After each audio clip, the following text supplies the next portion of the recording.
बाजी लावणार जीवाची? आपण गरिबीतून आलो सगळे श्रीमंत मधले जातीत असो त्याला काय करावं गरीबाला ते त्यांच्यासाठी आपल्याला करावं गरीबाचं काय असतं. आणि चांगल्या कामाला शेवट नसतं, वाईट कामाला शेवट असतो. चांगल्या कामाला शेवट नसतो. पंचेदार विचित्र बरं, तुम्ही ज्या ज्या मागण्या मांडल्या होत्या किती मागण्या होत्या, किती मान्य झाल्या? सगळ्याच फक्त आता त्याची मंगळवारपासून सुरुवात, उद्याच्या मंगळवारपासून त्याची अंमलबजावणी. आता काम स्पीड झालं मी आहे ना, मला काय करतील बरं बोलून बरं. पाटील, कोणत्या कोणत्या मागण्या होत्या ज्या म्हणजे सर्वांपर्यंत पोहोचवल्या किंवा त्यांना ते आठवून वापस व्हायला? 58 लाख नोंदी मिळाल्या हे त्यांचा अगोदर मान्यच नव्हतं. काही पण खोटं सांगतात त्यांची आता आपण प्रमाणपत्र घे आधी वधू घेतो त्यासाठी 58 लाख आहे तर मग आता तुम्ही प्रमाणपत्र, आता प्रमाणपत्र ते झाले ठरायचे तो विषय आता मार्गी निघत ते महत्वाचं. राज्यभरातल्या नोंदी 58 लाख रुपये म्हणलं तरी जवळपास 3 कोटी महाराष्ट्र झाल्यानंतर राज्यात त्याच्यापेक्षा समस्या आणखी किती मी टाकते ना त्याच्यात आता हैदराबाद घ्यायचे त्याच्यात मराठा समाजाचे मराठवाड्यातले लोक आता आरक्षणाचे कारण त्याच्यात यशस्वी काय त्याच्यात काय पाहिजे थोडी कार्यपद्धती चांगली केली त्यामुळे लोकांना आता त्या सोयीस्कर करते त्याच्या वेळेच्या हे 2 विषय आहेत. सातारा संस्थानाने कोल्हापूर पुणे औंध हे गॅजेटियरचा 1 महिन्याचा तो जे 87 वर्ष नव्हतं त्या कायदेशीर त्यांचा मग अभ्यास करून द्यायचा बरं अभ्यास करून त्यांना 1 महिन्यात ते क्लिअर विषय गुन्हे बलिदान गेले हलपणीचा विषय खूप महत्वाचा आहे. जाती महामंडळे मराठा आणि कुणबी मंत्रालय स्वतंत्र स्थापन करण्याच्या संदर्भात तेही करून देतो जे अशा 10-12 मागणी त्यांच्याकडे दिल्या आता पुढे होत्या शिंदे समितीला वाढ दिल्यानंतर बाबतीत अध्यक्ष देऊन ती पुन्हा सुरुवात करायची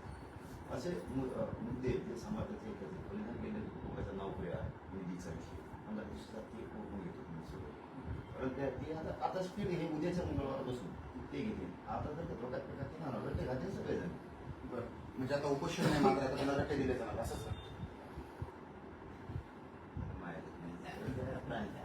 आपल्याला म्हणलं जातं ना बोलतात लढायला नाही पक्का आणि तर अल्ला गेलं तर होऊ बी शकते जरा टीव्ही मग तसं बी काही एवढं काय नाही आम्ही काही एवढे विकतचे नाही. बरं पाटील, आता तुम्ही जेव्हा उपोषणाला बसता तेव्हा विरोधक तुमची जे आहे ते टीका टिप्पणी करतात. सर्वात महत्त्वाचं म्हणजे लक्ष्मण हाकेंचं असं मत होतं की हे मॅनेज आंदोलन होतं काय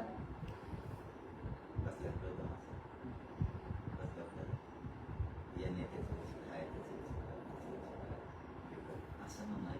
सामाजिक कोणावर मी दखल घेत नाही असे खरं सांग उदाहरणार्थ ते सांगायचं म्हटलं तर मी 1.5 वर्ष तेव्हा हे इथं आम्ही पुण्यात म्हणतो केवढी कोणतरी यायचं राजकीय उच्च आणि मोडी उद्रीत बसायचं म्हणजे आमचे शिवभाऊ होतो विनाकारण नाराज केल्या का नाही मोडी उद्रीत आम्ही आमच्या मराठा समाजात आंदोलन काही गरज होती कोणाला नादी लावायचं लावलं हे लोकांना बरं आमचा तिथला एखादा नेता झाला असता मात्र आंदोलनाला 1.5 वर्षापूर्वी सांगितलं मी आमचा शिवभाऊ तरी नेता होईल आता वयाला यांनी घातलं तर धनगराचं कल्याण नाही झालं तर ओबीसीचं नाही आणि महाराज तर पुऱ्या राज्यात माणसानं शहरी नव्हतं त्यामुळे हे आपल्याला महत्त्व देऊन समाजाचं वाटलं आहे त्यामुळे आम्ही तर देतच नाहीत आणि त्यांची देत. बरं, आता हे नवं उपोषण याच्यानंतर मनोज जरांगे यांची पुढची वाटचाल काय असणार किंवा ते पुढे काय पाऊल टाकणार किंवा त्यांची पुढची काय भूमिका असणार? आता हे सगळं करून घेतो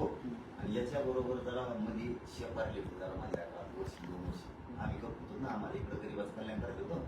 लई जरा बदल्या आल्या बोल करत आता त्यांची झिरीत होता आता त्यांचं जरा झिरीत होता त्यांना जशातच उत्तर मिळणार युट्यूबला जी भाषा आहे त्या भाषा आता जर वर्षभर चालू द्या जरा आणि तुम्ही थोडी माझ्या बघा ना आता थोडंसं ती बाहेर चालणारच विनाकारण लोकांची इकडं पुढं घालायची थोडं घातपात करायला लावायची आणि ते गरीबाच्या पोरांचा वापर करायचा